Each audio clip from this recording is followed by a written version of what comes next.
Right.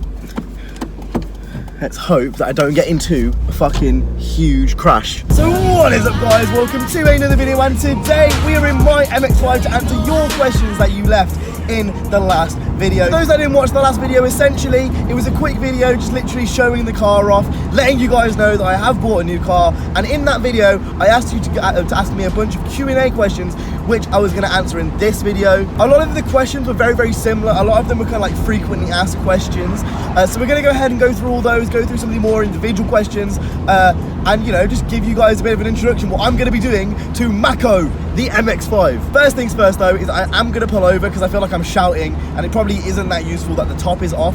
So I'm probably going to pull over, find somewhere to pull over, and then go through some of the more frequently asked questions. Right, then. It's so weird, when I end up making these videos, I always end up in the most scenic of places. Like, I don't really know where I am right now. Anyway, we're gonna go through some of the most frequently asked questions first, and then we're gonna go through some of the more kind of intricate questions about this car, about the insurance, about the mod list, about a bunch of things. We're gonna go through all of that here. So firstly, I wanna go ahead and talk about the mod list. A question that I'm not actually really surprised I got an awful lot. Like, it kind of makes sense, obviously, because my channel is pretty heavily based around customization. One thing which I know is a lot of you guys are talking about is this huge wheel gap, and that is going to be sorted. I think, honestly, on the list, I think I've got exhaust is up there. I want to get a whale tail for the back of this. Also want to lower it, new rims and tyres. I think those are the priority in terms of mods go.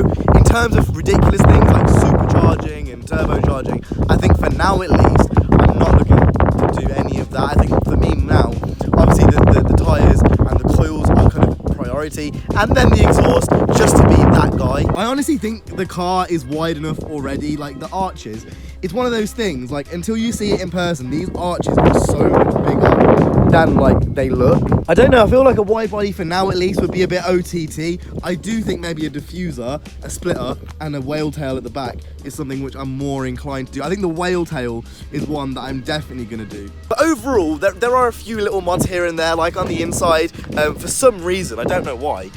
For a 2007 car, it's literally just a CD player. I know they did do aux on some of these, and there was Bluetooth on some of these, and they've got a media button, but for some reason it doesn't work. I'm gonna get rid of all that middle panel, and I think I'm just gonna get like an Apple CarPlay system. I'm gonna be doing more of the little things you'll see than the big things. I like the kind of stereo system is something I want to sort out. Even like eventually once, you know, I have a few performance mods on, so coils, suspension, you know, something like a bucket seat would be quite cool, something like a steering wheel would be quite cool. I don't think I'm really gonna tune this car for power because it's not really made for that. So in terms of a mod list, I'd say that is about it, and then obviously a bunch of stickers because, you know, I'm broke and I'm poor and I can't really be affording to, you know, put like turbos on, but stickers, they're fine. The next question I got an awful lot was, why did you get the NC over, you know, all the other options? So, you know, the E36 was an option at one point, the NB was an option, the NA was an option. There was quite a few cars that I had on my list, and the basic reason is it's because they are like they're the perfect middle ground between something which is traditional and old school and something which is going to be reliable. This car is going to be my daily for like the next probably few years, I imagine. I don't think it's really going to go anywhere unless it breaks down, which we have news on that in the future. That's a different video. I'll talk about that in a different video. I'm planning to use this car for like the foreseeable future, and it was one of those things I didn't really want an NA because they're all rusted and it is a bit overdone, and then the MBs are also very similar. To find a non-rusted one is really hard. As where with the NC, you know, it's the best of both worlds. The engine's bulletproof. If you do any research on this car, you'll see, you know, the amount of, you know, good things there is about the engine. It's ridiculous. And then as well as that, you know, it comes with some of the amenities that I would like that the NB and the NA don't. Like the steering's hydraulic. It's not non-assisted, which in everyday life is going to be much appreciated. And then it was also in the budget. Keep in mind, I got rid of my Suzuki Swift for this, and I didn't really want to pay for a £4 grand MX5 you know, from 1999, this was kind of perfect. You know, these cars aren't really done often. I don't ever see customized NCs often, and I feel like that's a perfect place for it to be on my channel, you know, something which hasn't really been done before. And I have got plans for this, like in the future, years in the future. I think I would love to get maybe wrap this in magenta and, you know, go in with the kind of drift look, but it's just something which hasn't been done before, and I think it fits my channel perfectly. Right, let's go inside of the car for these ones, because I'm gonna need to read. So I also got a bunch of questions asking about how the car is to drive. Now, as you may have seen in the first little intro section, it's quite shaky and quite loud. So what I'm gonna go ahead and do is put the hood up, and we're gonna go for a bit of a drive. I don't actually know where this leads to, so we might die. Right, so hopefully now it shouldn't be as loud in the cockpit, and also a little bit less shaky. Obviously, having come from a 1.2 litre Swift, this is a completely different world. Now, I'm obviously not gonna like fucking rag it down these roads, because I have no clue where I am right now. I'm not at home, I don't know these roads. But one thing I can say is that 30 feels like awfully nippy. I have driven cars that are a lot faster than this. I had the opportunity to go to Mercedes World a few times with different people, and I've had the opportunity to drive other cars with other people.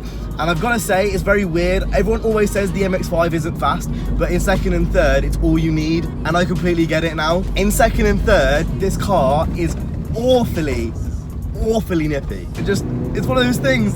And there it is, and I'm still going. It's not a fast car. It's really not a fast car. But in the twisties, this brings more miles per gallon than anything I've driven. And it might be a factor of it because it's mine. I feel like, yeah, obviously there's gonna be an element of, yeah, it's my car, so I'm gonna enjoy driving it more. But I don't know where I am. I'm in someone's back garden, and I'm probably just, If the MX-5 is on your list of cars, I can't recommend the NC enough. Make sure I don't die cam, these are really fucking narrow roads.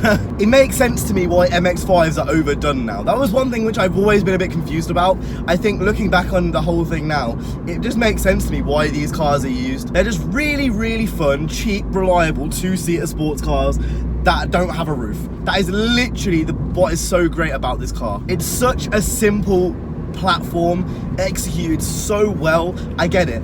The answer is always Miata, and I thought I'd never say that. I always thought I was cringy, but it's so fucking true. I can't wait for the future of this car, and Lord knows when I have something more in the future, what I'm gonna end up doing. When this becomes a second car, that's when this project is gonna go through the roof and it's gonna go amazing. But for now, it's my daily, and we're gonna do daily things to it in the meantime. And I feel like it's gonna be a bit of a like, story from glory type thing. Anyway, with that being said, that has been the end of today's video. I hope you guys enjoyed. If you did, make sure to go ahead and hit the like, subscribe.